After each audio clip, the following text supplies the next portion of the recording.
Hello प्यारे बच्चों। आज ऑनलाइन केमिस्ट्री क्लासेस में मैं डॉक्टर DS कंबोज। आज हम अभी BSc 1 के लिए बात करेंगे, BSc फर्स्ट के लिए ऑनलाइन केमिस्ट्री क्लासेस।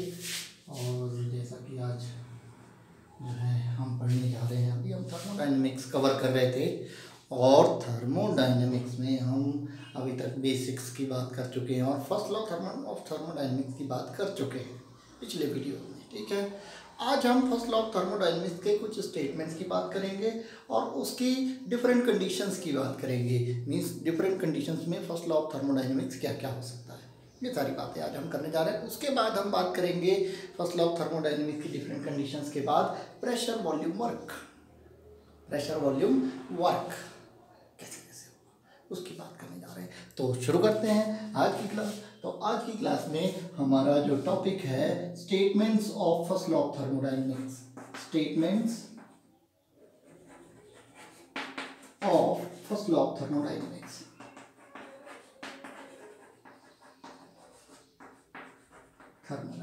ठीक है, तो क्या क्या स्टेटमेंट्स हैं? स्टेटमेंट्स मींस हमने अभी तक पढ़ा है फर्स्ट लॉ ऑफ थर्मोडायनेमिक्स का जो मैथमेटिकल एक्सप्रेशन है वो हमने देखा। मैथमेटिकल एक्सप्रेशन क्या है? Delta E is equals to Q plus W, ये हमने ड्राइव किया था। ठीक है, delta E equals to Q plus W derive किया था। अच्छा, यहाँ पे एक चीज़ और बता दूँ, अगर आपसे कहें कि फर्स्ट लॉ ऑफ थर्मोडायनेमिक्स का mathematical expression Q minus W, क्या ये सही है या ये सही है? या ये कहें कि delta E equals to minus Q plus W, क्या ये सही है ये सही है? कौन सा सही है? या ये कहें कि delta E equals to minus Q minus W, क्या ये इनमें से कौन सा ठीक है? अगर आपको चॉइस आ जाती है तो प्यारे बच्चों थोड़ा सोचिए कि कौन सा ठीक होगा। कौन सा ठीक होगा? सभी ठीक हैं, सभी ठीक हैं, क्योंकि साइन कुछ भी हो सकता है। यहाँ हीट का साइन पॉजिटिव है, वर्क का भी पॉजिटिव है। यहाँ हीट पॉजिटिव है, वर्क नेगेटिव है। यहाँ हीट नेगेटिव है, वर्क पॉजिटिव है। यहाँ हीट भी नेगेटिव है, वर्क भी नेगेटिव है। कुछ भी हो सकता है वो। ठीक है, लेकिन हाँ एक चीज कि delta E equals to Q minus P delta V, ये चीज हमेशा माइनस ही रहेगी, ये याद रखिए। इसमें प्लस माइनस चेंज नहीं होगा। यहाँ Q भी बदल सकता है, Q प्लस भी हो सकता है और माइनस भी। यहाँ Q पॉजिटिव है तो नेगेटिव भी हो सकता है, लेकिन ये कभी नहीं बदलेगा, क्योंकि minus P delta V work के साइन को अपने आप ले लेता है। वर्क का साइन पॉजिटिव होगा या नेगेटिव होगा, अपने आप वो ले लेता है। ठीक है, अब कैसे लेता है हम आगे बात करने जा रहे हैं, अभी समझेंगे, बड़ा मजेदार है ये। ठीक है, तो अभी हम बात कर रहे हैं statements of first law of thermodynamics की। तो स्टेटमेंट्स में सबसे पहला स्टेटमेंट जो है उसकी हम बात करते हैं कि पहला स्टेटमेंट ये कहता है कि total energy of an isolated system, total energy of an isolated system remains always constant. Total energy of the isolated system remains always constant means ये एक law of conservation of energy है। Energy ना पैदा की जा सकती है ना नष्ट की जा सकती, means energy neither be created nor be destroyed. एक स्टेटमेंट ये भी बनता है कि एनर्जी क्रिएट भी नहीं कर सकते और डिस्ट्रॉय भी नहीं कर सकते। और जो टोटल एनर्जी किसी सिस्टम की है वो हमेशा कांस्टेंट रहती है, बट हाँ एक फॉर्म से दूसरे फॉर्म में चेंज हो सकती है। पहला स्टेटमेंट क्या है? Total energy of the isolated system remains always constant but it may change from one form to another. एक फॉर्म से दूसरे फॉर्म में चेंज हो सकती है। आप ध्यान से इसको पीछे बार बार देख के नोट कर लेंगे। ठीक है, दूसरा स्टेटमेंट क्या मैंने कहा अभी? This is law of energy conservation means energy neither be created nor be destroyed. Energy ना तो पैदा कर सकते हैं आप ना डिस्ट्रॉय कर सकते हैं, ओनली एक फॉर्म की एनर्जी को दूसरे फॉर्म में चेंज कर सकते हैं। दूसरा स्टेटमेंट बन जाता है। तीसरा स्टेटमेंट क्या बनता है कि total energy of the universe remains always constant. Universe एक आइसोलेटेड सिस्टम है और हम ये पहले कह चुके हैं कि किसी आइसोलेटेड सिस्टम की टोटल एनर्जी हमेशा कांस्टेंट रहती है। ठीक है, तो total energy of the universe remains always constant. अगला स्टेटमेंट आपने ध्यान से नोट कर लेना है, total energy of the universe remains always constant. बढ़िया, एक बहुत बढ़िया स्टेटमेंट है, उसकी बात करते हैं। बहुत बढ़िया स्टेटमेंट क्या है कि जो कोई भी आदमी, कोई भी वैज्ञानिक, कोई भी साइंटिस्ट ऐसी मशीन नहीं बना सकता जो सेल्फ वर्क कर सके और बिना एनर्जी खर्च किए वर्क कर दे। Means it is impossible to make a self-acting machine which can work without using any energy. मतलब it is impossible to make or to prepare a self-working machine which can work without using external source of energy. किसी external energy के source को जो है ये use किए बिना कोई मशीन वर्क नहीं कर सकती। ठीक है, ऐसी मशीन बनाना इम्पॉसिबल है। ये भी फर्स्ट लॉ ऑफ थर्मोडायनेमिक्स का स्टेटमेंट है। इसके अलावा एक और सिंपल से है, इसके अलावा एक और स्टेटमेंट, मतलब एक ही बात को कई तरीके से कहा जा रहा है।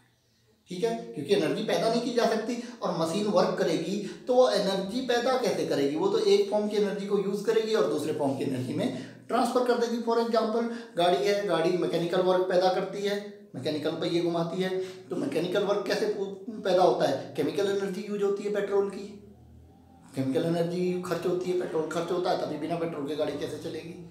या कुछ भी, कोई भी मशीन ऐसी नहीं बन सकती जो बिना कोई एक फॉर्म की एनर्जी को कंज्यूम किए काम कर सके। आदमी भी नहीं है, आदमी भी खाना खाए बिना काम नहीं कर पाएगा, है ना, नहीं कर पाएगा। ठीक है, तो मैं बात कर रहा था एक और स्टेटमेंट और है, अभी एक स्टेटमेंट जो है वो है आपका कि अगर किसी एनर्जी का कोई एनर्जी एक फॉर्म से ख़त्म हो रही है, किसी एनर्जी की एक फॉर्म डिसअपीयर हो रही है, उतनी ही इक्विवेलेंट एनर्जी दूसरे फॉर्म की अपीयर होगी। मीन्स मान लीजिए किसी ने जो है कितना वर्क पैदा किया, कुछ अमाउंट ऑफ वर्क पैदा किया, तो उतनी ही कोई और एनर्जी कम हो जाएगी, या कहीं एनर्जी कम हो रही है तो दूसरी एनर्जी पैदा हो जाएगी। तो इस स्टेटमेंट को कैसे समझेंगे कि if one form of energy disappears, if one form of energy disappears the equivalent amount of another form of energy appears. One form of energy disappears. If one form of energy disappears, equivalent amount of another form appears. ये सारे statement हैं, आपको याद करने होते हैं। ठीक है, स्टेटमेंट्स आपने समझ लिए, इनको मेरे लिखने की कोई जरूरत नहीं थी। अब हम बात करते हैं the mathematical expression of thermodynamics, first law of thermodynamics under different conditions. Means statement under different conditions. Conditions क्या क्या हो सकती हैं? पहली कंडीशन हम लेके चलते हैं एडियाबेटिक, कि अगर एडियाबेटिक कंडीशन है तो फर्स्ट लॉ ऑफ थर्मोडायनेमिक्स का स्टेटमेंट क्या बनने वाला है। ठीक है, एडियाबेटिक कंडीशन में फर्स्ट लॉ ऑफ थर्मोडायनेमिक्स क्या बनने वाला है। एडियाबेटिक कंडीशन में आप जानते हैं Q इक्वल्स टू 0 होता है, means no heat given to the system और no heat taken from the system. और हमारा फर्स्ट लॉ क्या है? फर्स्ट लॉ की हम एक स्टैंडर्ड फॉर्म लेके चलते हैं, वो कुछ भी सकती है लेकिन फिलहाल हम यही स्टैंडर्ड फॉर्म लेके चलते हैं क्योंकि एक तो लेना ही पड़ेगा। तो delta equals to Q plus W। ठीक है, तो यहाँ Q 0 हो गया तो delta E equals to W। This is first law of thermodynamics under adiabatic condition. Adiabatic condition में फर्स्ट लॉ ऑफ थर्मोडायनेमिक्स में से हीट खत्म हो जाएगी। ठीक है, हीट 0 है क्योंकि, और ये W नेगेटिव भी हो सकता है और पॉजिटिव भी हो सकता है। इसको कैसे कहेंगे? एडियाबेटिक कंडीशन में अगर कोई सिस्टम वर्क करता है तो उसकी इंटरनल एनर्जी कम हो जाएगी क्योंकि सिस्टम वर्क करता है तो नेगेटिव होता है, और अगर जैसे सिस्टम वर्क करेगा तो ये W क्या हो जाएगा? नेगेटिव। ठीक है, नेगेटिव, डेल्टा ई नेगेटिव होगा मतलब एनर्जी कम हो जाएगी। ऐसे ही अगर किसी सिस्टम पे वर्क किया जाता है तो उसकी इंटरनल एनर्जी बढ़ जाएगी। एडियाबेटिकली अगर कोई सिस्टम वर्क कर देता है तो उसकी इंटरनल एनर्जी कम हो जाती है, और एडियाबेटिकली अगर सिस्टम पे वर्क किया जाता है तो उसकी इंटरनल एनर्जी बढ़ जाती है। ये सिचुएशन आपने समझ ली एडियाबेटिक वाली। अब मैं बात करूँगा दूसरी सिचुएशन, क्या? आइसोथर्मल वाली।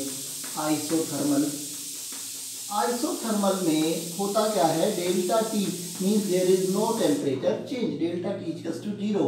तो इफ डेल्टा T इज 0, मैंने पहले भी आपको बताया था, delta T is 0 then delta E will also be 0। Delta T 0 होगा तो डेल्टा E भी 0 होगा। अब हमारा फर्स्ट लॉ का स्टैंडर्ड फॉर्म क्या है? Delta equals to Q plus W। ठीक है, delta equals to Q plus W, तो डेल्टा E 0 हो गया तो Q equals to negative W। Sign कुछ भी हो सकते हैं यहाँ पे, साइन कुछ भी हो सकते हैं, ठीक है। Q equals to negative W, यानी कि अगर हीट सिस्टम से दी गई है या ली गई है तो वर्क हो जाएगा, या वर्क किया गया है या लिया गया तो हीट पैदा हो जाएगी, यानी कि वर्क हीट में कन्वर्ट हो जाएगा, हीट वर्क में कन्वर्ट हो जाएगी अगर आइसोथर्मल प्रोसेस है। आइसोथर्मल प्रोसेस में जितना आप वर्क करेंगे उतनी हीट पैदा हो सकती है, या जितनी आप हीट देंगे उतना वर्क पैदा हो सकता है, ऐसा कुछ सिचुएशन है, ठीक है। तो ये आइसोथर्मल सिचुएशन में हीट एंड वर्क रिलेटेड होते हैं, इंटरनल एनर्जी गायब हो जाती है। फिर हम बात करेंगे अगली सिचुएशन की। अगली सिचुएशन हमारी आती है थर्ड की आइसोकोरिक प्रोसेस। आइसोकोरिक प्रोसेस, ठीक है। Isochoric means delta V equals to 0, volume does not change during the process, volume change नहीं हो रहा है। तो डेल्टा E इक्वल्स टू होता है Q प्लस W, और W इक्वल्स टू, भले W नेगेटिव हो पॉजिटिव हो, W इक्वल्स टू ऑलवेज होता है P डेल्टा V। अभी हम प्रूव भी करेंगे, ये अभी मैं प्रूव करूंगा आपके लिए, ठीक है। W इक्वल्स टू होता है नेगेटिव P डेल्टा V, ये वैल्यू यहाँ लगा दें। तो delta E equals to Q minus P delta V, ये हमेशा अभी मैंने बताया ऐसे ही रहता है, ये माइनस ही रहेगा, ठीक हो गया। अब डेल्टा V 0 है तो 0 इंटू पी भी 0 हो जाएगा, यानी कि ये पूरा टर्म क्या होगा, इसके 0 होने की वजह से 0 हो जाएगा। तो delta E equals to Q, delta E equals to Q होगा, यानी कि आइसोकोरिक प्रोसेस में जितनी हीट दी जाएगी वो इंटरनल एनर्जी को बढ़ाएगी, जितनी हीट ली जाएगी वो इंटरनल एनर्जी को कम करेगी, या इंटरनल एनर्जी खर्च करके हीट पैदा की जा सकती है। ये सारा इंटरनल एनर्जी, यानी कि हीट और इंटरनल एनर्जी रिलेट हो जाएंगे, कि जो हीट देंगे वो इंटरनल एनर्जी को बढ़ा देगी और जो हीट लेंगे वो इंटरनल एनर्जी को घटा देगा, ठीक है। तो ये सिस्टम आपका ये समझ में आ जाता है साइन के हिसाब से। आइसोकोरिक के बाद आता है isobaric. Next process, next condition आपकी है आइसोबारिक, आइसोबारिक कंडीशन, ठीक है। आइसोबारिक में क्या होता है, डेल्टा P इक्वल्स टू 0 होता है, डेल्टा P 0 होता है आइसोबारिक में। हम जानते हैं delta E equals to Q minus P delta V, this is first law. अब P डेल्टा P 0 कहीं रखने की जरूरत ही नहीं है, यानी कि डेल्टा P 0 है तो उसका इस इक्वेशन पे कोई फर्क नहीं पड़ना है, क्योंकि यहाँ डेल्टा P कहीं आएगा ही नहीं कभी भी। तो अगर आइसोबारिक कंडीशन है, उस कंडीशन में इंटरनल एनर्जी, हीट और वर्क तीनों रिलेटेड होते हैं आपस में, कोई भी 0 नहीं होगा तीनों। ये पूरी की पूरी थर्मोडायनेमिक्स की जो इक्वेशन हमने ड्राइव की थी वो किस कंडीशन में कंप्लीटली अप्लाई होती है, आइसोबारिक कंडीशन में। क्वेश्चन एक कंपटीशन में पूछा भी जाता है कि फर्स्ट लॉ ऑफ थर्मोडायनेमिक्स का मैथमेटिकल एक्सप्रेशन किस कंडीशन में कंप्लीटली अप्लाई होता है। कंप्लीटली अप्लाई किस कंडीशन में होता है, आइसोबारिक कंडीशन में, ठीक है। अच्छा, ये हो गया। इसके बाद हम बात करें नेक्स्ट इज साइक्लिक, एक रह गई साइक्लिक प्रोसेस। तो साइक्लिक प्रोसेस में आप जानते हैं डेल्टा E इक्वल्स टू 0 होता है। तो डेल्टा E 0 यानी कि delta E equals to Q plus W, तो डेल्टा E 0 हो गया, तो 0 equals to Q plus W, तो Q equals to minus W या W equals to minus Q, यानी कि यहाँ वही वाली सिचुएशन आएगी जो आइसोथर्मल में आएगी, वही सिचुएशन, हीट एंड वर्क। जो हीट करेंगे वो वर्क पैदा हो जाएगा, हीट देंगे वो जो, या वर्क देंगे वो हीट में बदल जाएगा, ऐसा कुछ होगा, आप समझ सकते हैं इसको, ठीक हो गया। तो ये डिफरेंट सिचुएशंस में जो है आपका फर्स्ट लॉ ऑफ थर्मोडायनेमिक्स हो गया। अब first law of thermodynamics different situation में हो गया। इसके बाद हम बात करते हैं कि जो प्रेशर वॉल्यूम वर्क है वो क्या है, ठीक है। मैंने लिखा था कि W भले ही पॉजिटिव हो नेगेटिव हो इक्वल्स टू हमेशा P डेल्टा V होता है, भले ही वर्क पॉजिटिव हो या नेगेटिव हो, W इक्वल्स टू हमेशा नेगेटिव P डेल्टा V होता है। तो अब देखते हैं इसको प्रूव करके प्रेशर वॉल्यूम वर्क है क्या, इसको समझते हैं। वॉल्यूम वर्क, इसको पहले समझ लेते हैं कि what is pressure volume work. जब भी कोई गैस एक्सपेंड हो रही हो या कंप्रेस हो रही हो, कोई सिलेंडर था इसमें हमने फ्रिक्शनलेस मतलब ये पिस्टन ऊपर नीचे इसको कंप्रेस या एक्सपेंड करने के लिए यहाँ पे हमने एक पिस्टन लगा दिया है, ठीक है। गाड़ियों के अंदर भी पिस्टन होता है, ठीक है, जो ये कार वगैरह इनके इंजन होते हैं पिस्टन लगा होता है ऐसे ही। तो पिस्टन ये फ्रिक्शन लेस होता है, मतलब यहाँ पे इसका इन दोनों के बीच में, इस सिलेंडर और पिस्टन के बीच में कोई फ्रिक्शन नहीं होना चाहिए, जिससे कि इसके प्रेशर पे फर्क पड़े। जो आप प्रेशर लगा रहे हैं वही लगे। अगर फ्रिक्शन होगा तो जितना प्रेशर आप लगाएंगे उससे कम लगेगा, क्योंकि कुछ प्रेशर फ्रिक्शन में चला जाएगा। तो अब ये कोई गैस है, अगर हम इसको कंप्रेस करते हैं, नीचे दबाते हैं, तो कंप्रेशन होगा, उसमें कुछ वर्क करना पड़ेगा। या फिर ये गैस ऊपर जोर लगाती है और ऊपर एक्सपेंड हो जाती है, गैस वर्क करती है, तो ये एक्सपेंशन हो जाएगा और गैस वर्क करेगी। यानी कि इसके ऊपर भी हम वर्क कर सकते हैं और ये खुद भी गैस वर्क कर सकती है। और इसमें होगा क्या, दोनों सिचुएशन में प्रेशर और वॉल्यूम चेंज होगा। एक नीचे आ रहा है तो वॉल्यूम घटेगा, प्रेशर बढ़ेगा, ऊपर जा रहा है तो वॉल्यूम बढ़ेगा, प्रेशर घटेगा, ऐसा कुछ होगा। तो इस तरह के वर्क को किसमें, ये कंप्रेशन हो रहा है, ठीक है, और ये क्या हो रहा है, एक्सपेंशन हो रहा है, एक्सपेंशन हो रहा है। तो compression of gas and expansion of gas में जो वर्क होता है उसको हम किस फॉर्म में एज्यूम करते हैं, प्रेशर वॉल्यूम वर्क के फॉर्म में एज्यूम करते हैं, प्रेशर वॉल्यूम वर्क लेके करते हैं, ठीक है। तो ये प्रेशर वॉल्यूम वर्क है। अब प्रेशर वॉल्यूम वर्क को हम कैलकुलेट कैसे करते हैं, वर्क इक्वल टू होता है force into displacement. Work equal to क्या होता है, फोर्स इनटू डिस्प्लेसमेंट, ठीक है। फोर्स, ये एफ का मतलब फोर्स, कितना फोर्स लगा रहे हैं और उस फोर्स लगने से कितना डिस्प्लेसमेंट हो रहा है। मान लेता हूँ यहाँ पे मैं कुछ फोर्स लगा रहा हूँ, ठीक है, यहाँ पे मैं कुछ फोर्स लगा रहा हूँ और ये इस फोर्स की वजह से ये जो है ये यहाँ पे आ जा रहा है, ठीक है। तो डिस्प्लेसमेंट कितना हुआ, मान लीजिए डिस्प्लेसमेंट डी हुआ, ठीक है, डिस्प्लेसमेंट कितना हो गया, डी हो गया, इतना डिस्प्लेसमेंट हो गया। और ये फोर्स लगाया तो वर्क डब्ल्यू इक्वल टू क्या हो जाएगा, एफ इंटू डी हो जाएगा। W इक्वल टू क्या हो जाएगा, F इंटू डी। कोई गैस है, इतना पिस्टन को नीचे लिया तो डिस्प्लेसमेंट ये हुआ। अब हम जानते हैं फोर्स इक्वल टू होता है pressure upon area, pressure upon area. मान लीजिए ये जो पिस्टन था इसके नीचे का जो एरिया है, नीचे का जो ये पिस्टन का सरफेस एरिया है वो A है, तो फोर्स इक्वल टू जो इस पर फोर्स लग रहा है वो किसके इक्वल होगा, प्रेशर अपॉन एरिया के इक्वल होगा, ठीक है। तो pressure equal to pressure equal to होता है फोर्स अपॉन एरिया, सॉरी मैं गड़बड़ कर गया, प्रेशर इक्वल टू होता है फोर्स अपॉन एरिया। तो फोर्स इक्वल टू क्या हो जाएगा, फोर्स इक्वल टू हो जाएगा P इंटू ए, प्रेशर इंटू एरिया, यहाँ F ये इधर मल्टीप्लाई हो जाएगा, तो F इक्वल टू आ गया P इंटू ए। तो P इंटू ए हम यहाँ लगा दें तो ये हो जाएगा W equal to P A into D. अब यहाँ देखिए A इंटू डी क्या है, A यहाँ एरिया है इस पिस्टन का और D जो है ये डिस्टेंस कितना चला, तो A into D equal to होगा डेल्टा V, यानी कितना वॉल्यूम में चेंज आ गया, क्योंकि यहाँ से हम चलने में जो डिस्टेंस इसने ट्रेवल की और उसके एरिया को मल्टीप्लाई कर देंगे तो ये वाला वॉल्यूम निकल के आ जाएगा, ये जो वॉल्यूम हमारा कम हुआ है। तो A into D equal to delta V, change of volume, जितना हमने नीचे दबा दिया वो किस पे डिपेंड करेगा, कितना इस पिस्टन का एरिया था और कितना डिस्टेंस तक हमने इसको दबा दिया। तो यहाँ A इंटू डी के बदले हम क्या लगा सकते हैं, डेल्टा V। तो W equal to P delta V, W equal to P delta V। अब यहाँ पे मैं सिचुएशंस लेके चलता हूँ, W equal to P delta V तो आ गया, लेकिन हमें क्या प्रूव करना है, हमें करना है W equal to minus P delta V prove करना है, W equal to minus P delta V। यहाँ थोड़ा समझना, ध्यान देना, अब ये माइनस तो यहाँ है नहीं, अब आता भी नहीं है डेरिवेशन में, तो माइनस अब कहाँ से आएगा। देखिए हम जानते हैं कि जब सिस्टम वर्क करता है तो नेगेटिव वर्क होता है, और जब सिस्टम पे वर्क किया जाता है यानी कि बाय द सिस्टम होता है तो नेगेटिव, और ऑन द सिस्टम होता है तो वर्क पॉजिटिव होना चाहिए, है ना, ऑन द सिस्टम, ठीक है, ऑन द सिस्टम पॉजिटिव और बाय द सिस्टम नेगेटिव।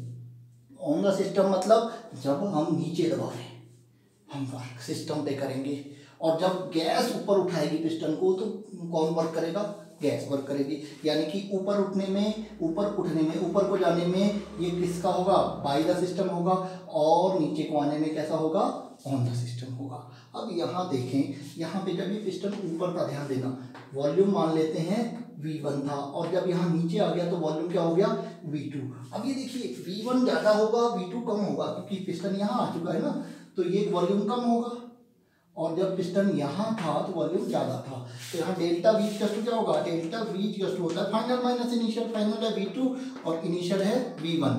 तो ये कम है ये ज़्यादा है, तो डेल्टा वी की वैल्यू क्या आएगी हमेशा, डेल्टा वी की वैल्यू इस केस में जब हम नीचे दबा रहे हैं तो डेल्टा वी हमेशा क्या होगा यहाँ पे नेगेटिव। ठीक है, प्रेशर तो हमेशा पॉजिटिव ही होगा, प्रेशर में कोई दिक्कत नहीं है। डेल्टा वी नेगेटिव होगा कब, जब कॉम्प्रेशन कर रहे हैं, कॉम्प्रेशन, और कॉम्प्रेशन में आप क्या कर रहे हैं, कॉम्प्रेशन में आप क्या कर रहे हैं बेटा, कॉम्प्रेशन में आप गैस पर वर्क कर रहे हैं, गैस पर यानी ऑन द सिस्टम, तो वर्क क्या आना चाहिए, पॉजिटिव आना चाहिए। तो कॉम्प्रेशन में डेल्टा वी इक्वल क्या होगा, नेगेटिव होगा, तो डेल्टा वी नेगेटिव होगा तो वर्क भी नेगेटिव आ जाएगा। लेकिन वर्क तो कॉम्प्रेशन में क्या होना चाहिए, पॉजिटिव होना चाहिए, तो उसको पॉजिटिव करने के लिए एक नेगेटिव और जोड़ देते हैं कॉम्प्रेशन में, W equal to negative P delta V। अब डेल्टा V नेगेटिव है, नेगेटिव नेगेटिव क्या हो जाएगा, वर्क पॉजिटिव हो जाएगा, यहाँ पॉजिटिव वर्क हो जाएगा, वर्क। ठीक है, ये इसके लिए हम नेगेटिव जोड़ते हैं कि कंप्रेशन में नेगेटिव जोड़ा जाएगा, और जब एक्सपेंशन हो रहा होगा तब डेल्टा वी क्या हो जाएगा, पॉजिटिव, क्योंकि अभी V1 यहाँ था, V2 कहाँ चला जाएगा, ऊपर यहाँ आ जाएगा, तो V2 बड़ा होगा, V2 माइनस V1 की वैल्यू क्या आएगी, प्लस में आएगी। यानी कि अगर हम करते हैं एक्सपेंशन, ठीक है, एक्सपेंशन करते हैं तो delta V equal to positive होगा, डेल्टा वी पॉजिटिव होगा तो उस केस में, लेकिन जब गैस ऊपर उठाएगी तो वर्क डन क्या होगा, बाय द सिस्टम होगा, और work done by the system होगा तो बाय द सिस्टम जो वर्क होता है वो नेगेटिव होता है, लेकिन डेल्टा वी पॉजिटिव है तो W equal to P delta V में वो क्या आ जाएगा, पॉजिटिव आ जाएगा। यार क्या नहीं है, क्योंकि डेल्टा वी पॉजिटिव है, P पॉजिटिव भी होता है हमेशा, तो ये दोनों पॉजिटिव आएंगे, लेकिन आना क्या चाहिए, नेगेटिव, इसलिए हम क्या लिख देते हैं, नेगेटिव P डेल्टा वी लिख देते हैं। तो ये पॉजिटिव है और ये नेगेटिव है, तो वर्क हमेशा नेगेटिव वर्क आएगा, वर्क। ये भी याद रखिए कि जो कंप्रेशन होता है उसमें वर्क पॉजिटिव होता है, और जो एक्सपेंशन होता है उसमें वर्क नेगेटिव होता है। और अगर हम W equal to minus P delta V लिख देते हैं, हमें ये ध्यान रखने की जरूरत नहीं है कि यहाँ कंप्रेशन हो रहा है या एक्सपेंशन हो रहा है, वो डेल्टा वी के अकॉर्डिंग अपने आप साइन आ जाएगा, पॉजिटिव या नेगेटिव। कंप्रेशन में जो है नेगेटिव पॉजिटिव आ जाएगा और एक्सपेंशन में नेगेटिव आ जाएगा। तो hence we have proved W equals to minus P delta V. That's all for today. Next class में कल बात करेंगे. Thank you very much.